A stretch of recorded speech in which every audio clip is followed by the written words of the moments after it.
Gibbon. So I'm with Gary Heseltine, who initiated the is it pronounced PRUFOS? PRUFOS. The PRUFOS database, which is the police reporting UFO sightings, and contains over 310 documented cases of police UFO sightings. And Gary first became interested in the subject when he was, I think, 15. Can you briefly explain that experience for us, Gary? Yeah, I was 15, and it was a summer, 1975 in Scunthorpe, and I was walking my then girlfriend home, and on the way back we had to walk between along a long narrow footpath with an allotment on one side and what was then comprehensive school fields on the other side.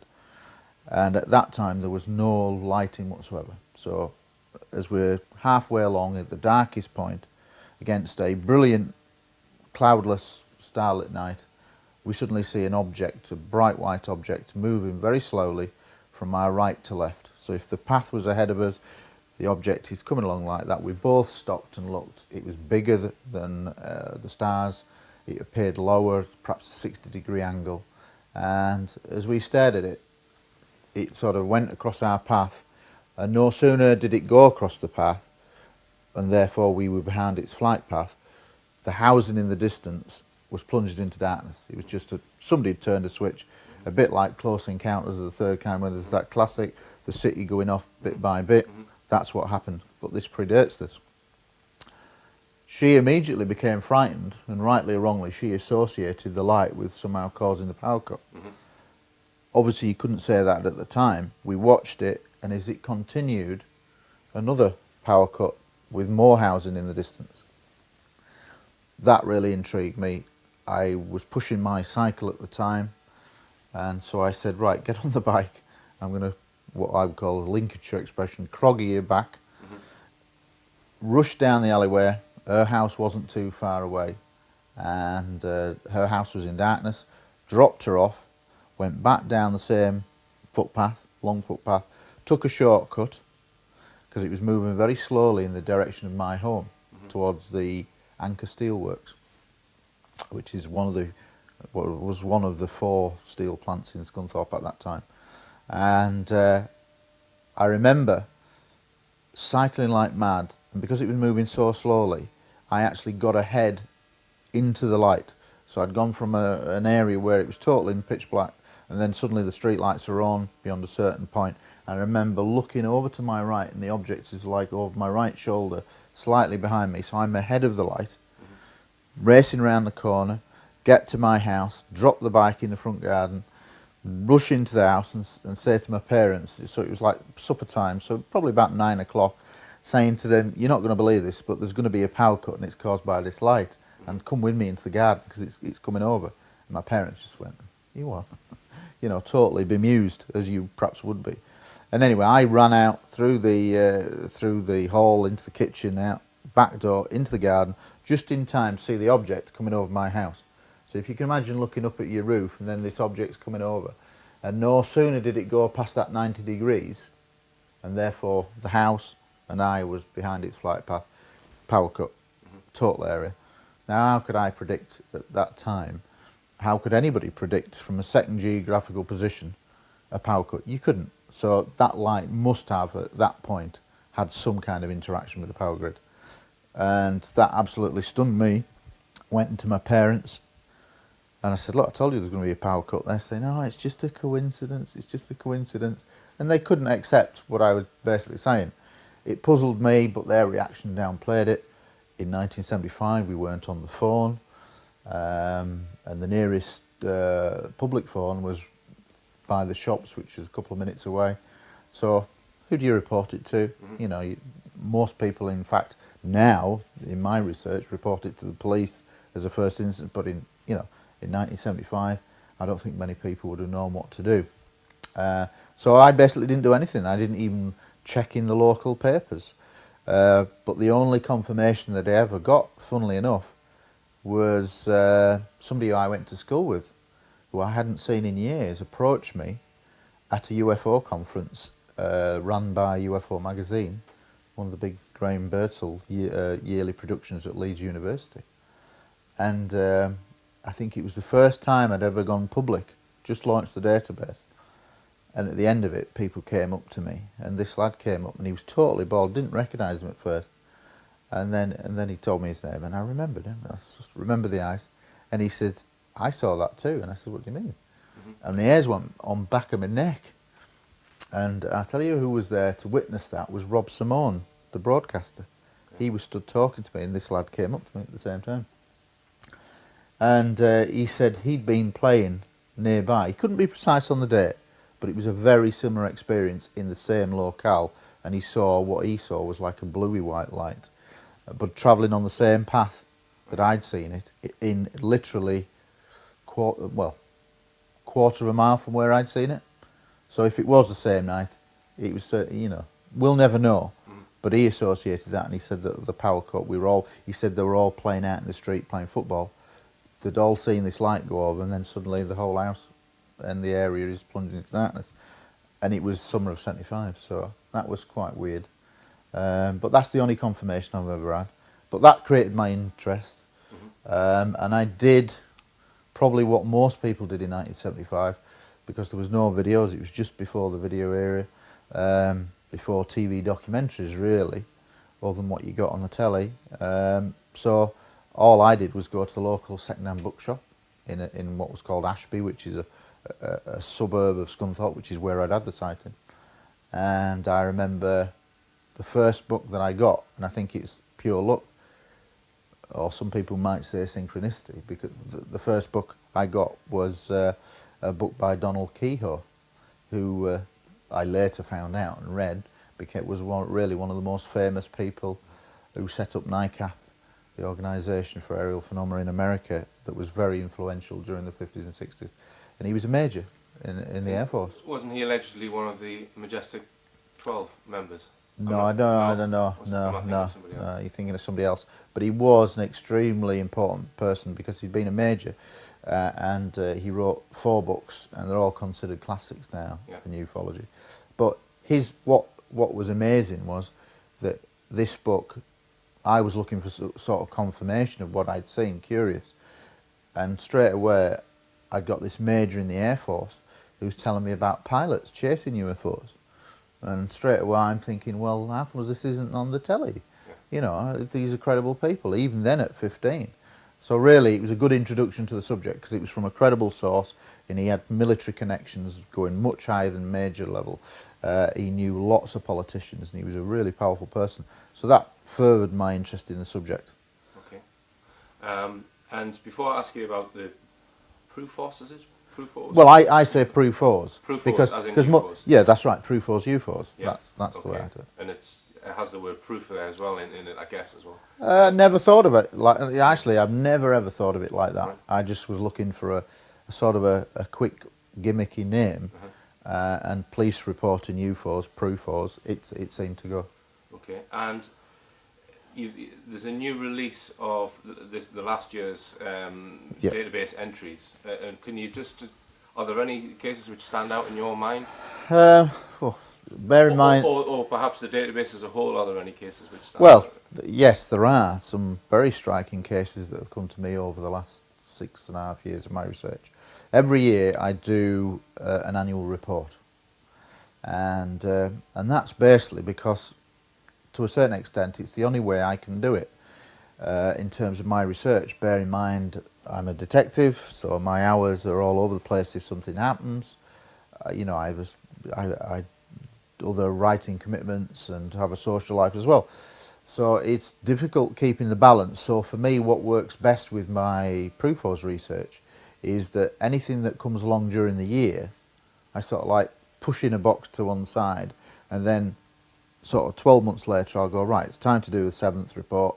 What have I accumulated over the last year?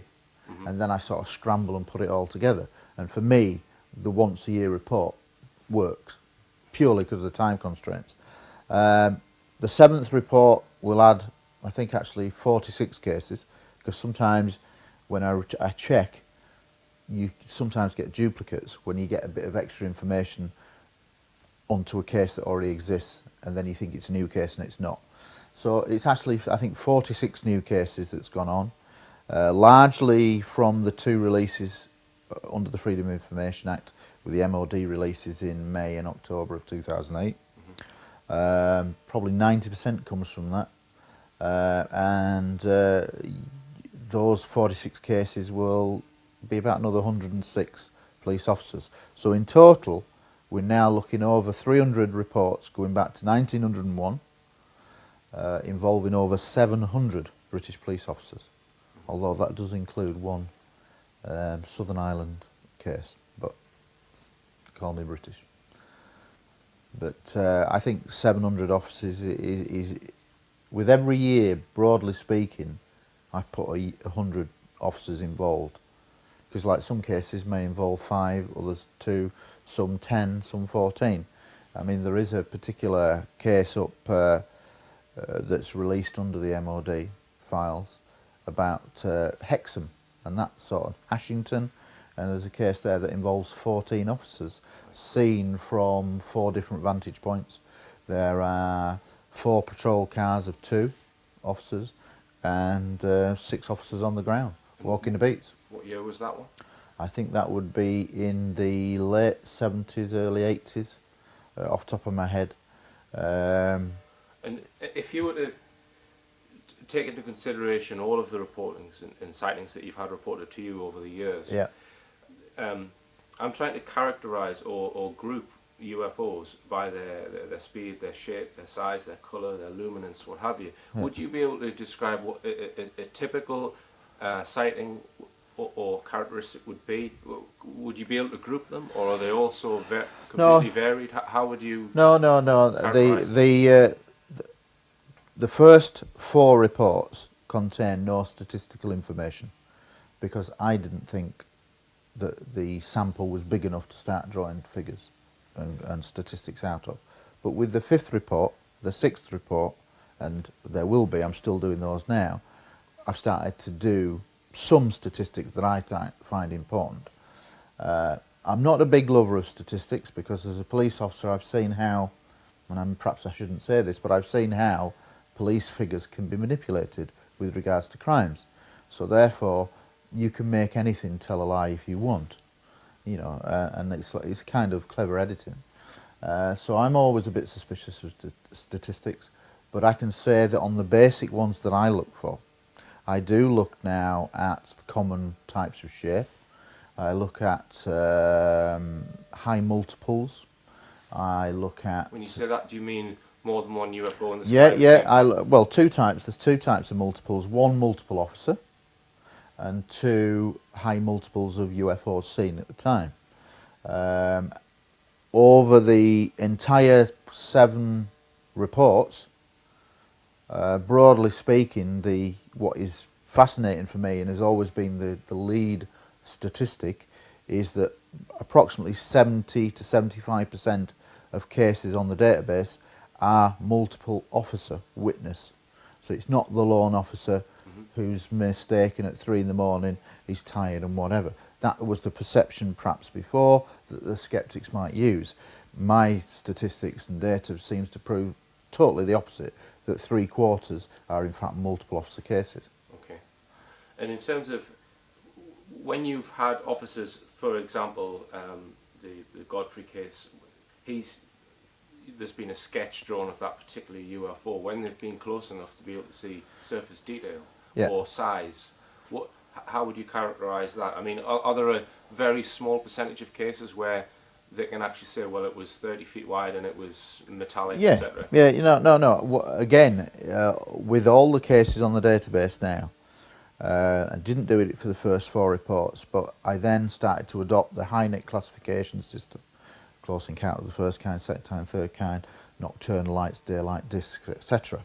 So they're all broken down like that. The most common one obviously seen is nocturnal light. This is the most common police type of sighting, is a bright white light, like what I saw at 2 or 3 in the morning. Then what you tend to see generally is that there's been more of an appearance over the last few years of the orange sphere as opposed to the white light. Now, a lot of people, skeptics, go, oh, these are just lanterns. I don't go with that at all. Some may be lanterns, but the majority I don't think are. And for me, what qualifies as a good report is when a police officer looks at the lantern angle and says, no, it's not a lantern because it stopped. And then it moved off, or it went vertically into the sky. Because I followed the subject now for over 30 years, I've got a pretty good knowledge about the broad picture of UFOs and the history of it, and there are some definite flight type characteristics that are seen now that I would say represent genuine UFO, i.e. instant acceleration, instant stop, vertical acceleration up into the air and down to the ground, reverses in direction, right angled turns, all in silence, multiple objects sometimes separating and then going back into each other. They are classic, what I would call genuine UFO characteristics, things that we cannot do in the conventional sense. And what about categorization of size? Size, I don't particularly look at size, but you alluded to, are there cases on the database of a close encounter nature? Then I say that there are probably now some 30 or 40 cases where they've been seen within what I call 400 metres. Now, some people might say, well, that's actually stretching the definition of a close encounter of the first kind, but I actually don't think so, for the simple reason is that if you're in the middle of a field with no artificial lighting around you, and then suddenly you see this object which is just a quarter of a mile away, that is a very close, you can't get it wrong. You know, the light is not going to disturb you and influence you. You're looking at something that's very close with detail. And there are plenty of cases like that. There's one of my favourite cases on the entire database, and is a case that came to me directly from an officer, was from a former Thames Valley police officer called Eric Raymond. He was a PC, and he'd served in another force prior, but it was in an area, I think in the sort of Long Crendon area, and basically he was in a rural area with two other officers. There were two police vehicles parked up, having a chat, cigarette, as they did, and this is 1978. Suddenly in the distance, a long way off, they see a light low to the ground, but it was so quick that they really couldn't make out what it was, and they didn't think too much about it.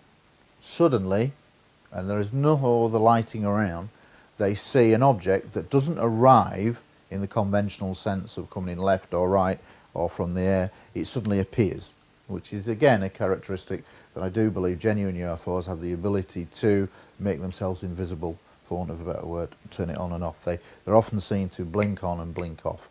I think that's a characteristic. And this case bears this out, because there they are chatting away, rural location, suddenly blink, and there is an object a quarter of a mile away, so a few hundred metres away, no other ambient lighting, and this object they describe as the size of a football field, shining a beam down to the ground from an altitude of about 500 feet, the width of a football field, and it is slowly scanning the terrain, the countryside terrain.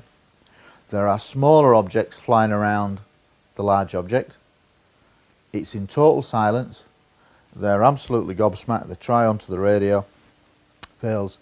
They watch this object for 5 minutes, Which and then is another characteristic. yeah, and then it just blinks out and gone.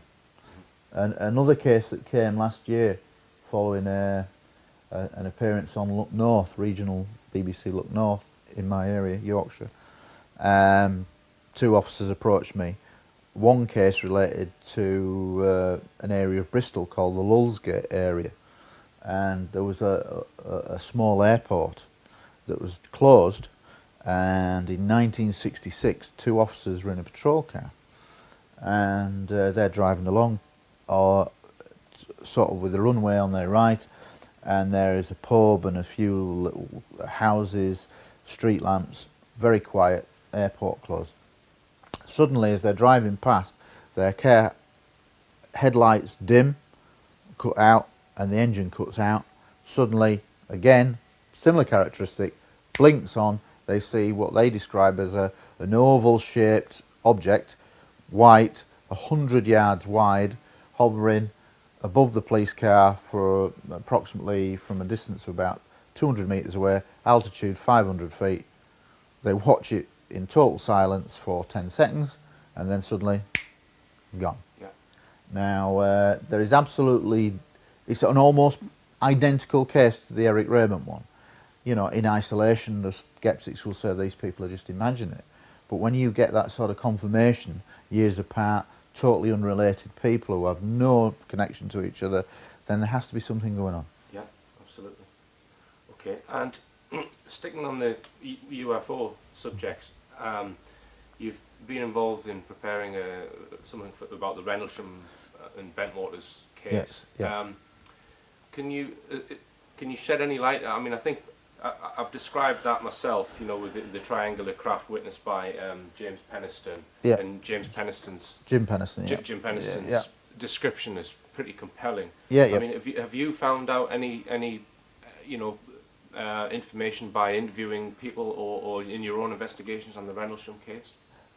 My involvement in the Rendlesham Forest incident stems from a long interest in, it was a brilliant case, but my interest stems from the fact that I'd always believed that there must be many more witnesses out there. And the reason why I thought that was because in my early 20s, I served 6 years in the Royal Air Force Police, and I served on 2 what was called SD-814 camps, which were nuclear duties, and their weapons storage areas were almost identical to the layout at Rendlesham. Bear in mind that Rendlesham Forest Bentwater's base was leased from the RAF, so it'd been a former storage area. And so I'd always figured that those places are manned 24 hours a day, 365 days of the year, and they always have at least one high tower that would be above the tree line with a full 360 view. I've always thought that the guy in the tower must have seen some, if not all, of what was going on. And on that premise, when I was approached coincidentally about making a police documentary by the US History Channel, and it turned out that it was a collaboration of American police officers and British police officers, I said, when are you coming over, are you doing anything else? And they said, oh yeah, we're going to Rendlesham Forest and we're going to talk to Holt, Colonel Holt. And I went, oh, that's good. I said, I've got an interest in that. And they said, why? And I told them why, because of my knowledge of those type of nuclear bases. And I said, I'd really like to come down and meet Holt. And they said, all right then, we'll pay for you to come down for 3 days. So I was in the element and thought, yes. So, and that's what happened. So basically, I went down and, as luck would have it, on the, I think, on the second night of, the first night I got there, the film crew were out and were doing some filming with Nick Poe. And they weren't back at the hotel, and I'd arrived early evening. And as luck would have it, Holt turns up again, no film crew, and we end up basically sort of bumping into each other and sharing an entire evening one-on-one, which for me, interested in the subject, and for people interested in UFOs, was a bit like meeting Elvis Presley, sort of, you know, you're in your element. And so I asked him every question under the sun, and asked difficult questions as well. And then basically, Holt answered every question, and I didn't get the impression he was being deceptive with me. And I'm good at judging people because I'm an advanced interviewer, good at judging people's psychology, and no, we struck up a really good rapport. And at the end of the sort of evening, I said to him, I said, has anybody approached you about writing a film script? Because I see this story crying out to be made into a film, because there is so much detail. And he went, no. And I said, well, I've actually written 3 other unpublished screenplays, but I've had, had professional reviews that are good. I said, but I really do think that this would make a good project for a film. I said, would you allow me to write the story, and can I collaborate with you and ask you any questions about it? And he said, yeah, fine. So again, I thanked him, and that was a big privilege for me. And so basically that was in December of 2007, and obviously we did our bits over the documentary, and that went well. And I've not actually met him since, but what we did then was, obviously he lives in America and I live in England, but we then set up regular email, every few weeks. And I then asked him any question I wanted to ask. He gave me a straight answer. I never got the impression that he was lying to me or hiding things. And basically that correspondence by emails has gone on over the entire 15 months since. I then went away and spent 4 months working out a detailed what I would call a police timeline of the events. And that was timeline of things from things that I'd seen on documentaries where the witness had been interviewed, public had been interviewed, books left at Eastgate, You Can't Tell the People by Georgina Bruni, anything that I'd seen written about it, Jenna Randall's book, Sky Crash, things like that. I looked at all that material and pulled out what I considered to be the salient points. Created this timeline, and that took about 4 months. And I haven't got it with me, it's upstairs, but basically if you plot the timeline of the salient points and you do it on a chart, it starts from there and ends up about 10 feet away. So it's actually quite a lot of detail. So again, we can talk about the sceptical elements of Rendlesham later, but going back to the script, having done the 4 months of research on the timeline, I then went back to Holt and said, tell me about this, tell me about that, because this doesn't fit, that doesn't fit. And Rendlesham is very muddied by the alleged third night, or some people might say the second night, but I would say an alleged third night. Capel Green, Larry Warren's account. I met Larry Warren, nice guy.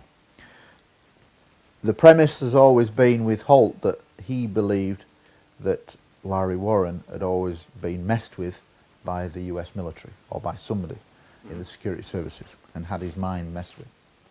And so without giving too much away of the script, it's as much as I can from all the witnesses and what's been written and what they've said, added to what Holt believes happened afterwards to the witnesses. And so he's gone much further than ever before. And he will make statements at the end, in a sense, the credit side. There is a long statement, a definitive statement from Holt, which is more definitive than he's ever done before. So there is a lot of things in there, but at this moment in time, I'm not going to reveal those what they are, because I see that as a way of trying to get people interested in the film world. But suffice to say that I was very nervous when I'd finished it, because I said, look, I'll come up with the first draft, and it'll probably initially said 8 months. It turned out to be 12 months through work and whatever. 12 months, and I gave it to him just for Christmas 2008. And I sort of waited on tenterhooks to see what he'd think. Because in the end, if this was going to work as a project, he has to endorse it. And a few days later, he came back and he said, I loved it. It was great. And he said, you filled in a lot of spaces for me. And seeing it in that format, chronologically, timeline, he says it's really good. So that was a big relief for me. And it's important that he endorses it, because it won't work otherwise. Because this is his account, basically, or his version of events added to what we already know of the known events. So it's on that premise that it's done. And what I can say is that I'm at the second draft stage. There will probably be at least a couple of more drafts, just fine-tuning. But we will look at probably some kind of joint press release in and around April, May time. Good. Well, I hope that goes well for you, Gary. Well, it's thank you, but it's a fantastic story, and I'll give you the title, the working title at the moment, which is 3 Nights in December. Okay. Now, I did read the letter that Holt sent to the MOD, a one-page description of what happened. The Holt memorandum, yeah. yeah. That's in Tim Good's latest Yeah, book. And yeah. I'm led to believe that it was essentially the Americans which covered up, or wanted the whole thing covered up. Would you go along with that, or do you think there was secrecy on all sides? Well, my research from the known facts about the case and what some of the witnesses have said would tend to believe that the British had an involvement because Penniston will say that he was interviewed by somebody from British intelligence. Right. That is quite open. He's always said it. He gets interviewed by probably Air Force Office of Special Investigation, a FOSI, and then a British guy comes in. Now, nobody alludes to this, we don't know his name, but why should Penniston lie? Penniston's reputation has remained totally intact throughout. Nobody who ever's met him has said this guy is a very credible witness. So there's no reason to think that he's made this up. He too was subjected to sodium pentothal, truth serum, and he quite openly says that. I suspect that the premise is that a number of witnesses were interrogated, and I believe that there were false memories implanted. Right. And that's the basis of where we go with Holt. That, I think, is totally plausible. When you look at many of the scandals, as it were, in the military, especially in America, you know, they've been doing secret things on their men for years, you know, and it's totally non-UFO related. Britain in the past has given nerve gas to airmen in the Air Force who thought they were getting flu jabs, you know, and I have a case to prove that, because it went literally about 5 years ago, the MOD was sued by a surviving relative, and they had to finally admit that yes, they did. You know, so I mean, if governments can do that and lie, then what are they capable of? So I think the history of the 20th century, the late 20th century, tells me that under certain circumstances, governments can lie about black projects, and I think it's perfectly disinformation is a recognised counter-terrorism, counter-espionage type tool, and is very plausible, and it works. And so I certainly think that disinformation was used in the Rendlesham Forest case to deflect away from what I consider the two classic nights, which is Holt's second night and Penniston's first night. And the broader question of, you mentioned the fact that there was a nuclear weapons place, which, according to Tim Good's book, it held, you know, a large amount of nuclear weaponry there. Yeah.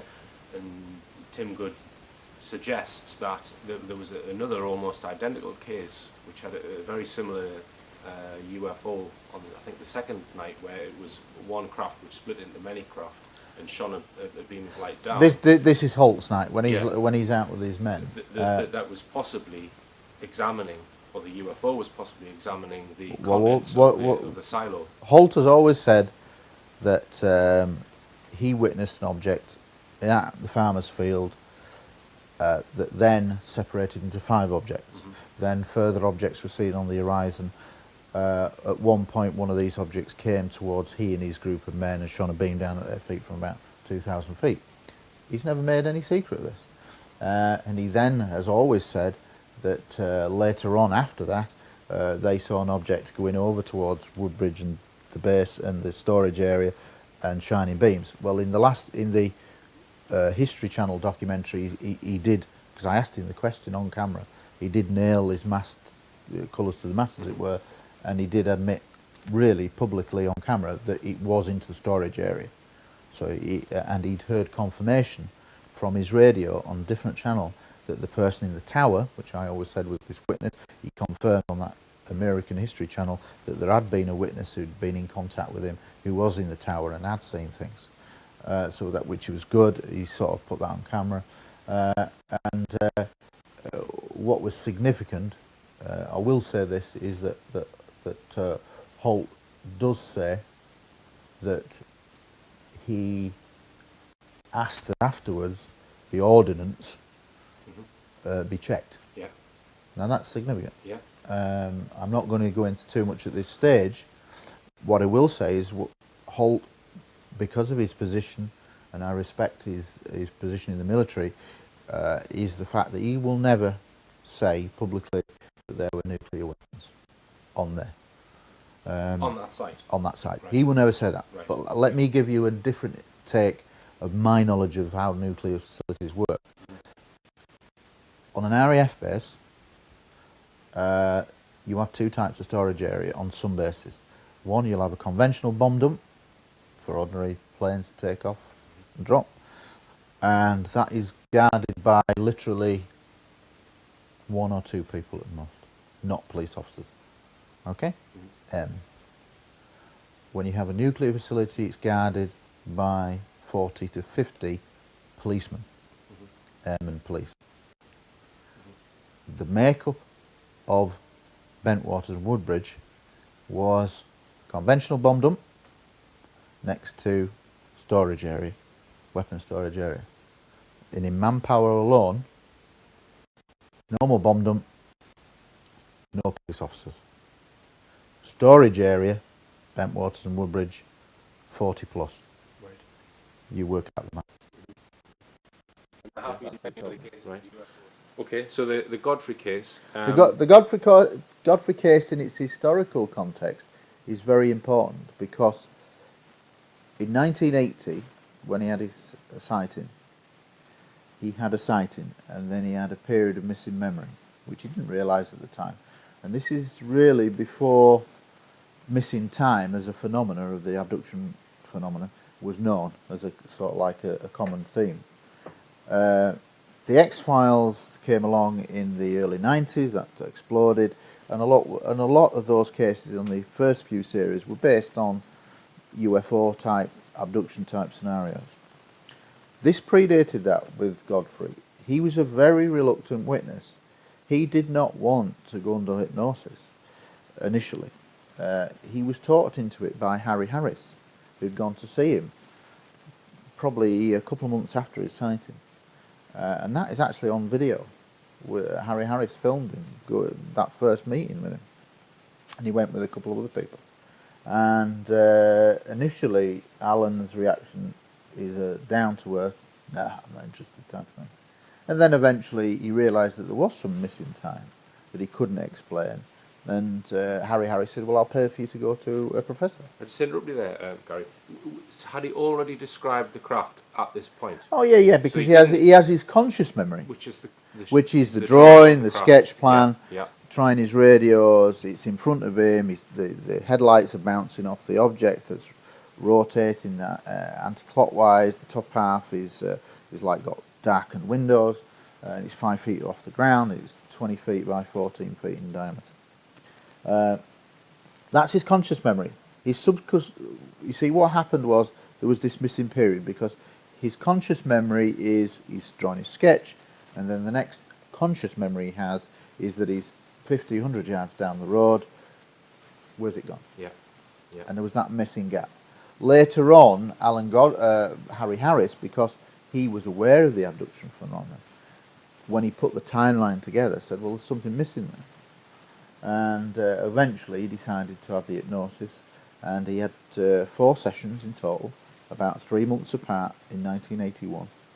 The first wasn't on video, the last 3 sessions were. It went, I think, Professor Blair, Professor Jaffe, Professor Blair, Professor Jaffe, alternated. The first time he was hooked up to like heart monitors and things like that, not on video. And when he was, this story emerged, and the significant thing there was that Harry Harris gave the professor, who was from Manchester University, a cold brief. He didn't tell him it was UFO related whatsoever. Just said, this guy has had some sort of like psychological block, can you try to unravel it? This incredible tale emerges, and this is the subconscious memory. And the subconscious memory was that having done the sketch, he gets out of the police car and starts to walk towards the object. He then becomes frightened. He then goes to seek the sanctuary of the car, and just as he's getting in the car, intense bright white light, he finds himself in a room. Small creatures that he describes as lamp heads, bulb heads, 3 to 4 feet high, were putting things on his legs. He's in this room. He then sees a humanoid character wearing a skull cap and a gown, who approaches him and speaks to him telepathically. That's it, basically. To this day, he will say, "I have no memory of what emerged through hypnosis."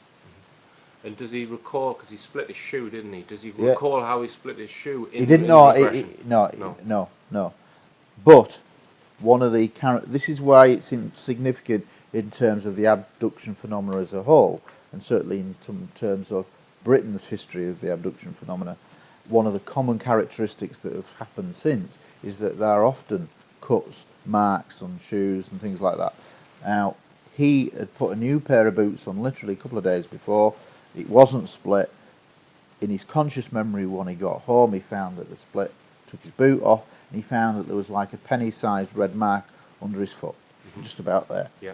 And it was irritating, it was itching him, so much so that he went to the doctor, who gave him some cream, and it disappeared after about 7 days. Now, when we look in the bigger picture of what we know about abduction phenomena now, marks are often left on the body, and that is not unusual. Yeah. But in 1980, certainly in Britain, I don't think really of anybody other than the most ardent UFO enthusiast would have known anything about British abductions, because I can't think of really any case at that time that had been reported in Britain. Of course, there were the famous Barney and Betty Hill abduction case from '61 and the Villa Boas case from '57, and obviously there was Travis Walton from the mid-'70s. But this case was unique to Britain, and certainly has now what we consider all the criteria. It had missing time, it had physical marks, and it follows the classic pattern of being taken, bright white light, taken into a room, being medically examined by small creatures. And that was way before the X-Files. So in its historical context, it's very good. Now, what backs that up as not just an abduction experience is the fact that we have Alan Godfrey has his sighting. He's a lone officer. An hour before, we have 3 West Yorkshire officers up on the moors at Keighley who see a blue UFO streaking between the valley, making zigzag movements. Last seen heading in the direction of Todmorden. 5 minutes before Alan Godfrey has his sighting, school caretaker in Todmorden sees the object heading in the direction low over the school, heading in the direction where Alan Godfrey had his sighting. About a year after Alan Godfrey's sighting had hit all the media, he got a letter out of the blue from 2 traffic officers who were based at Littleborough, which is just down the road from Todmorden, who said, look, on that night we were pulled up in a lay-by and we saw an object going in the direction of where you were, literally a few minutes before. Now, they weren't prepared to come forward because they saw all the kind of hassle that Alan Godfrey had had. And that's the other side of the story with Alan. And do you think that the Zygmunt Adamski, that story was related to this in any way? There is definitely a UFO link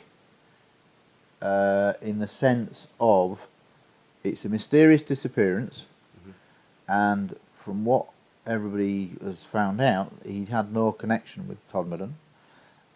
His body turns up on the top of a coal stack, on his back, minus his shirt, but with money still in his pocket. It turns out he had a massive coronary.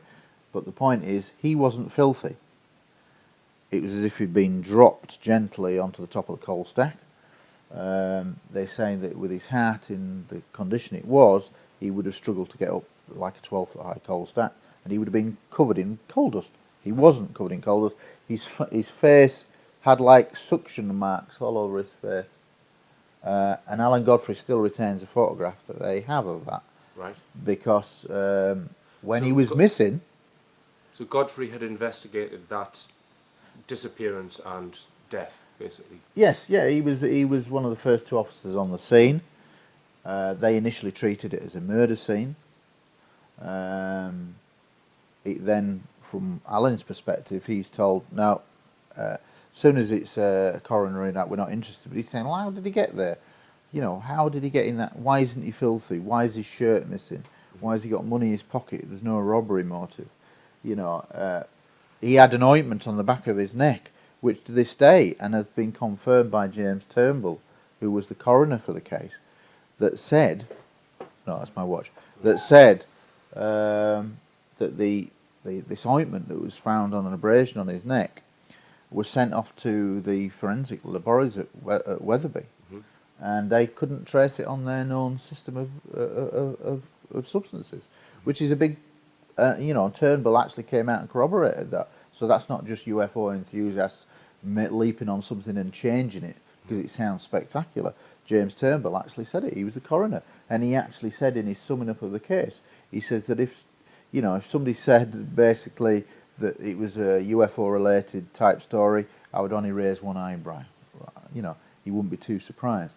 The Zygmunt Adamski case is connected to UFOs because Alan Godfrey will say that at one point he is called into a senior officer's room and he's asked to sign the Official Secrets Act again. Right. Now, before you join the police, you sign the Official Secrets Act, as you do when you join the military, which I've done, and I signed them again for the police. Now, you don't normally get asked to sign them again when you're in the police. And they turned over a piece of paper, and what Alan will say is, on that, you are not to talk about your UFO experience in Todmorden, and you are not to talk about the Zygmunt Adamski case. Now, if there wasn't a UFO link before, then I think in that context there has to be. So do you think, is he actually breaking the official secrets then by talking to people who then put his story out in documentaries then, or? Well, I think technically some people might argue that that the Official Secrets Act is broken all the time, loosely speaking. And certainly when I talk about the Air Force and nuclear facilities, in my experience, technically I'm probably breaking the Official Secrets Act. I think I've actually signed it when I worked for Rolls-Royce. I worked at the Faslane nuclear base. Yeah, well, there you go. Then you will have probably signed it then. Yeah, and that was guarded by police, by the way. Yeah. Okay. So moving on to the broader picture of information. I mean, we all saw that the files came out this year. Yeah. And so obviously the MOD get a lot of information on sightings. But do you think that there's perhaps a secret part of an organisation that has the knowledge? I mean, I'm led to believe possibly that GCHQ has elements in it that have knowledge of UFOs. I certainly think that GCHQ will have the facilities, because it's a listening post, to tap into any phone call that they want to, as Filingdales, etc. The thing is, unless you're in that environment, we'll never know for certain. And I don't dwell on things we'll never know. I stick in the real world of what we do know. And what I would say is, when you look at the Ministry of Defence's position on UFOs, it's a totally stupid position, because it doesn't hold any water. The MOD will say, and actually if you go through all the thousands of documents released in this first two batches in May and October, you'll see this standard letter put out by the MOD as a response to people writing in, where they say basically, we don't investigate UFOs, we're only concerned about whether there is anything of defence significance. Now, to the ufologist, we'll say, well, what amounts to defence significance? And to this date, they're saying nothing to date in the history of the UFO files reported to the MOD, there's been no case that is of defence significance. Well, if you start to examine that, I think that's Valerie coming back, when you start to examine that, that's ludicrous. Yeah. Because in a terrorism situation, you can have UFOs seen over a bulk fuel installation, or seen over fast lane, or some other chemical plant, or UFOs at Rendlesham over even if it's a conventional bomb dump, stroke nuclear facility, that has to be of defence significance. When you have objects that are reported by police officers, multiple officers, then somebody should be taking notice. Now, there is a standard position that the MOD always use. Yeah, it's reported, forms are filled in, sent to the MOD within seconds of making a decision, this is of no defence significance. That is a stock line, and that stock line comes from what I believe is a policy adopted 50, 60 years ago. Hello, this is Richard. Hi. This is Valerie. Hi. How do you do? Right. Have a good session? Good session. Yeah. At the hospice.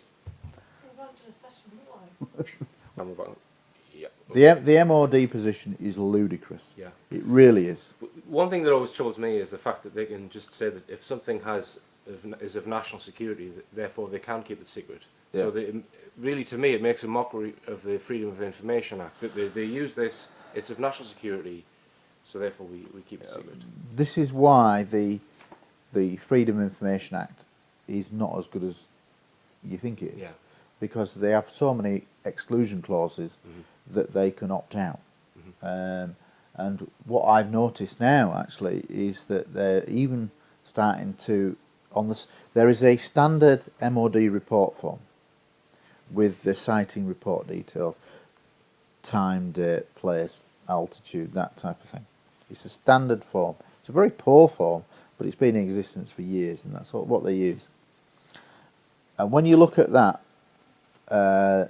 obviously originally people would have the names on there, Mrs. Smith from Scunthorpe.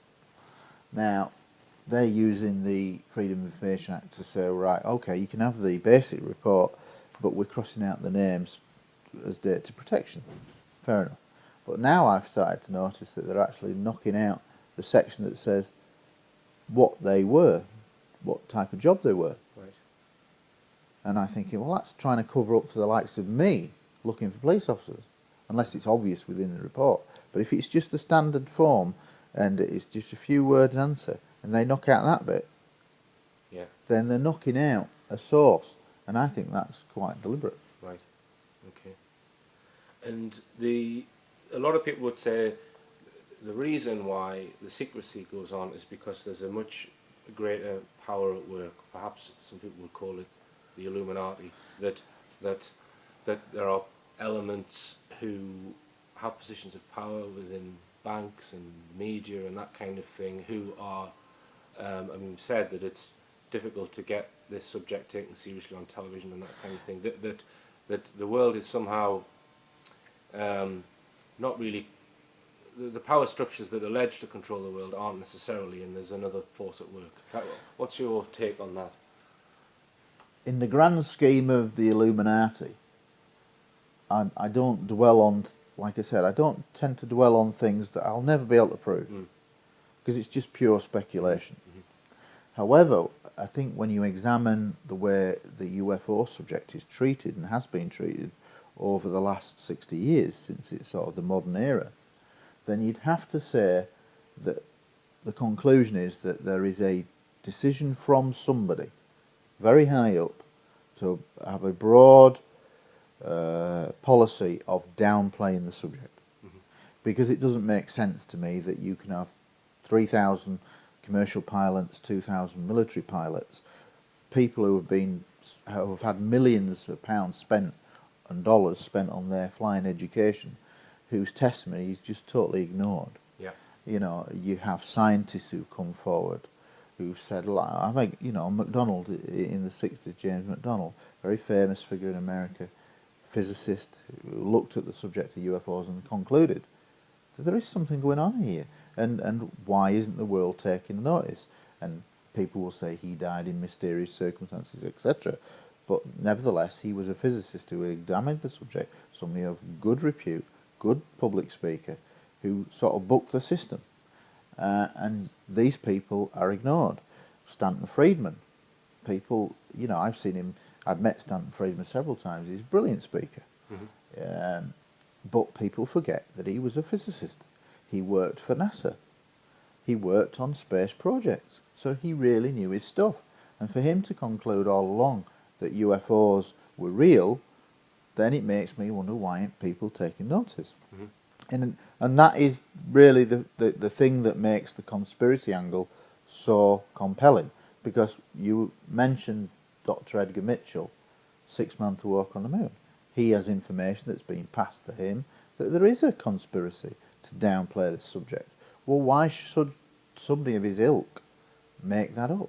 There's no reason to. He's already a comfortably rich man, I would assume. He's got a well-known, established reputation. Why is he taking that risk and sullying the risk of that reputation by stating things that, if not true, are outlandish? But nobody seems to really take a notice. So I think that there is I think that there was a definite policy. We have always followed America's lead on UFOs, and I think there was a definite decision made, probably by high up government then, and the military in the 50s, maybe even the 40s, probably the late 40s. Project Grudge sign around that time. After the estimate of the situation in 1948, which concluded UFOs were real and interplanetary, that was destroyed, but Ruppelt, who ran Project Blue Book for a couple of years, in his book, Report on UFOs, Unidentified Flying Objects, which is where the term came from, he said he saw that report and it did exist. So we've got a credible person now saying it did exist. It's not made up by UFO enthusiasts. This is a real piece of document. It was knocked back. The military wouldn't accept it, so it was destroyed because it didn't fit the pattern of what they wanted. I think after that there was a decision made that we're still following to this day that said we will downplay this subject. Question is why? I think probably initially it was the risk of a Third World War. The Russians, Cold War, probably maybe very good reasons initially. But beyond that, those reasons don't stand up now, in my opinion. If you talk to Stanton Friedman will say that the reason is because the people in power will lose power. And I think that is the most compelling reason why UFOs are not taken seriously. Because he will say, and I agree with it wholeheartedly, is that if you look at, say, just the armaments industry, America is the only true superpower, although you could argue that China and Russia are getting that way again. When you look at that, so much money is meant, trillions and trillions of dollars are spent on armaments, preparing armaments. Now, what happens if suddenly UFOs are declared real, interplanetary, we can't catch these things, they have the ability to be invisible, they can come and go in our airspace with impunity, we can't do anything. You're therefore totally rendered defenceless, therefore America is not the great power it once was, the armaments contracts aren't worth the paper that are written on, the thousands, the hundreds of thousands of jobs that are involved in that production of that industry, they're not going to affect. So I think that shift in power, and because we've always followed America's lead, is the primary reason why it's not disclosed. Lack of power. And possible collapse of the oil industry. Yeah. I mean, if somebody even it begs the premise that if aliens do exist, which I'm sure they do, and species visit us, which I'm sure they do, somebody's got to be in these things. So something that's alive. So it's the logical sequence of events is that they're from a technology that's developed faster than us, and that technology may have got rid of the need for fossil fuels, and it could be free energy, what people all dream about. And again, it's lack of power, because the knock-on effect is all the people who are powerful now are not so powerful because there's no need for those products anymore. Yeah, okay, that's a really, really good answer. And do you ever consider historical evidence? I mean, for example, Zachariah Sitchin's theories on the Anunnaki, and if you look at certain ancient temples, the advanced technology that they had possibly 10,000 years ago. Do you think that there's been An intervention earlier. Yeah, an intervention. Well, put it this way: on the grand scheme of the history of the planet, we've been here for a blink of an eye, and there does seem to be one hell of a leap in the recent history of mankind to suddenly make us technologically intelligent. Mm-hmm. I find it amazing to think that they're saying that modern history, I think, says that mankind first turned up in some form about 3.5 million years ago, the earliest kind of, apes we've derived from those. 3.5 million years, and yet we have only developed what we would call modern technology, civilization, in really the last 5,000 years. So there's one hell of a gap there. Mm-hmm. And I found that puzzling, that there is suddenly this major spurt in mankind's intelligence. Yeah.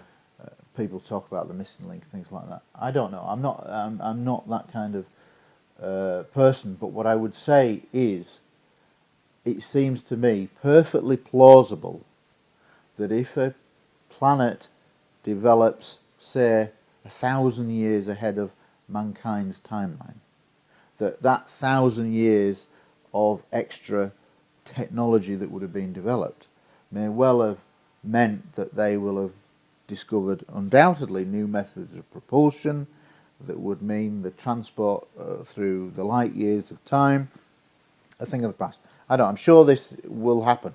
Mm-hmm. The Star Trek scenario of zipping away at warp speed, to me, is totally plausible. Mm-hmm. And I think science fact is moving towards that. Mm-hmm. And I think that if you've got that technology that's developed, then they would have the ability to get here earlier. So to us, they may have come 100,000 years ago, looked around, gone away. They could have well come back 5,000 years and played some kind of interaction. Who knows? The thing is, we'll never really know. Mm-hmm. Short of you finding a buried UFO in the Arctic, mm-hmm. the Thing type scenario, mm-hmm. or finding something under the pyramids or the foot of the Sphinx, that type of things, all very fascinating. What I do believe is that our history is a manipulated history, because I'm intrigued by when people say that the pores of the Sphinx show water erosion that's 10,000 years old, mm-hmm. and yet everybody's saying the Sphinx is only 5,000 years old. Yeah. I find that puzzling. Yeah. And I think there's lots of things like that, historical anomalies, that are conveniently pushed to one side by mainstream science. Yeah. I think it's the way it deals with the UFO subject. It doesn't fit the norm, so therefore we put it to one side, hope people forget about it. Yeah. I think there's a massive media, it all to do with the media. But going back to your question, yeah, I think it's perfectly plausible that a technology from another civilization arrived here. It's just as plausible to me. I'm non-religious. As Chris and C of E, love the biblical stories, but for me it doesn't add up. Mm-hmm. I respect people who are religious, but for me it's perfectly plausible that if millions of people can accept God and religion and the world was made in 7 days, mm-hmm. then I can see it just that 100,000 years ago there was some sort of, or 10,000 years ago, there was some kind of technological intervention to make us progress. Okay. And just, what are your thoughts on the future? And do you think we're going to get a disclosure? Is that something that you would welcome, a disclosure? Yeah. I mean, I'm fascinated by the Disclosure Project, and tentatively, and if I had some sort of financial backing, would seek to organise a British disclosure on British witnesses. Mm-hmm. Because I think there's plenty out there, pilots, radar operators, senior military figures who will come forward. I've spoken to them and spoke to many of them and said, look, if ever this happens, would you be prepared to speak? Holt will be prepared to do a British disclosure. I know he's done the American disclosure, but because this is a British case, he would be willing to be a part of the British disclosure. if that ever gets off the ground, but it's the funding and the time, and that's the problem. I think that we are moving closer to a major decision in the sense of mainstream science. Right. 15 years ago, mainstream science and astronomy would say there is probably life out there. No, possibly life out there in the cosmos. 10 years ago, they would probably then say probably. Now, mainstream science, not ufologists, are broadly saying that wherever there is water found, there will be some kind of life, however minuscule, microscopic. And that's a significant change. So at the point where mainstream science, and I think within the next 5 years we'll get this, that mainstream science will say there is microscopic life on Mars, under the Arctic. We found it, we found probe, It nearly happened 10 years ago when the rock and right? But when that definitive mainstream science, it's on the news, saying, yep, we found microscopic life on Mars, that will, to me, mark a sea change that has to change in the idea of the developed world, because they have to then accept that if there is microscopic life on Mars, that the idea of extraterrestrial life is no longer a figment of imagination. Mainstream science is saying that wherever there is water as a constituent on any planet, and if you look over the last 3 or 4 years, they've discovered something like over 200 Earth-like type planets, way off in the universe.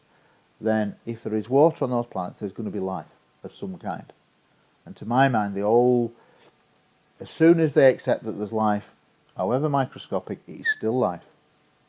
Then you have to accept that life has maybe developed quicker on other planets, that it's far more abundant than what people have realised, and that if it's abundant, some of it may have developed at a quicker rate than Earth has developed, and therefore they would have developed the technology that would be so much more advanced, and therefore the distances would erode, and therefore the idea of travel. I have got a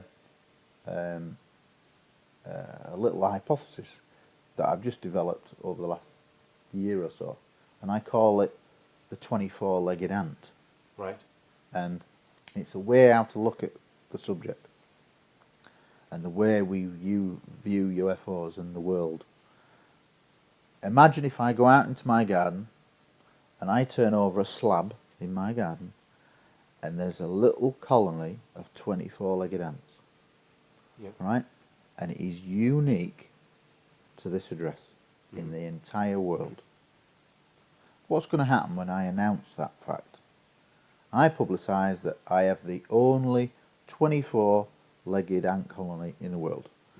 Straight away there will be the people who are into ants, who study ants and think, fantastic, we have a new species of 24-legged ant, nothing like our own species of ants. Therefore, I want to go see this place. Okay? So they all want to come to my address to examine. Then you'll have the more unscrupulous private collectors who will go, hey, I want to get one of those 24-legged ants. They're unique. Like the collectors of white lions and things like that. There's always the black market. So you'll have your unscrupulous types. Then you'll also have maybe the type of government research that says, this may be potentially interesting. We want to get our hands on these 24-legged ants. Then you'll have the nature lovers that will go, we want to watch them in their environment and make documentaries about the 24-legged ant. Now substitute the Earth for the 24-legged ant. And that's what I believe is happening with UFOs. And that's why they don't come down and just land everywhere. I think we are fairly unique. I think we've probably got a lot more water than most planets. We've probably got a diverse so many different species that make us fairly unique, that we're worthy of study. And I think that is why we are being monitored. And that's what we're the 24-legged ant. Mankind is the 24-legged ant. And the Earth, rather. Right. Not mankind, but the Earth. And its divergence of life is the 24-legged ant. Right. And that's what makes us fairly unique. That there is such a rich, diverse life on Earth. Right. that makes us interested and makes it compelling for these civilizations Right. to come and watch us Okay. and just surveil us. Mhm. To me, it makes perfect sense. Mhm. It's what we would do if we found that Yeah. 24-legged ant. Yeah. And do you think? And that's why the abduction now, it's an abduction scenario, covers the unscrupulous element Yeah. who wants to steal some of the And 24-legged used for ants its own purposes. and Yeah. examine and dissect Yeah. the 24-legged ant. I want to know its structure. Yeah. You see what I mean? And Mhm. that's where the abduction side would Mhm. cover that scenario. Yeah. Yeah. Yeah. I mean, I'm often asked the question, well, why haven't they announced it? Why I get asked that all the time, and my usual answer is, well, that question contains quite a large assumption, Yeah, yeah. which is that they would behave in an exact same way that In our rational way of in our thinking. rational way of thinking, that we Mhm. would announce ourselves if we went to another planet. We'd want to tell everyone that we were there, and then we'd want to converse and we'd want to be open about it. And you're assuming that they're they have our motives and our Yeah, yeah. and you don't know anything about them, so why would they necessarily do that? It's So, just mankind putting in our logical way of Yeah, thinking, yeah. because that's the only way we can deal with it. Yeah. But I think that sort of scenario is the way to view the Earth and our divergence of life. Yeah, it's good. It's a good analogy. Yeah. And you say that scientists are gradually accepting, a little bit at a time. Yeah, there's definitely been a shift over Do the you last think that's? 15 years. Do you think that they know what the end game is, the total disclosure of intelligent species, or do you think that movement towards is just by chance that they are discovering water and then they're going to discover microbes, or do you think it's an orchestrated sort of move Let's. to disclose? I think there's probably two ways. I think there is a definite power on the media as a whole to downplay this subject. Mainstream science does not look at this subject officially because of the way it's portrayed in the media, and they're led to believe there's nothing to it. Mhm. Some scientists who do get involved immediately can realise that there is something to it. But you go back to the likes of John Mack, Professor John Mack at Harvard. He came into the subject as a total skeptic, studied the abduction scenario for a year, and concluded at the end of it these were people reliving real experiences, and that it wasn't made up, and it wasn't, people with vivid imaginations. So when that happens, but they tend to be ostracised, as he was ostracised, and they tried to get him out of Harvard and whatever, and he becomes a rebel because he doesn't follow the party line. And I think mainstream science is very rigid. Yeah. It's quite narrow. Yeah. You will only get your paper published if you accept our rules and it falls within that narrow band of field. Yeah. And if it's not, you're then for not mainstream, you fall outside of us, you'll never get it published, you'll never get your work. I think it's very rigid system science. Yeah. I think for me, I'm not a scientist, don't want to be, and I think I just look at it from a common sense point of view. Yeah. And if you do, and you look at the evidence of credible people, there is an overwhelming picture that paints the picture that there is a small percentage of UFO sightings that are real, of an extraterrestrial origin. I'm absolutely convinced of that. And as I say, the next big thing will be the day when it's definitively, yes, there's life on Mars, microscopic or otherwise, then that will have to mark a sea change, because as soon as science accepts that there is life on another planet, they have to then accept that it may exist elsewhere and may have developed earlier and can be coming for many, many thousands of years. And do you think that we will have full disclosure in our lifetimes? Well, yes, I think it's moving towards that within the next 20 years.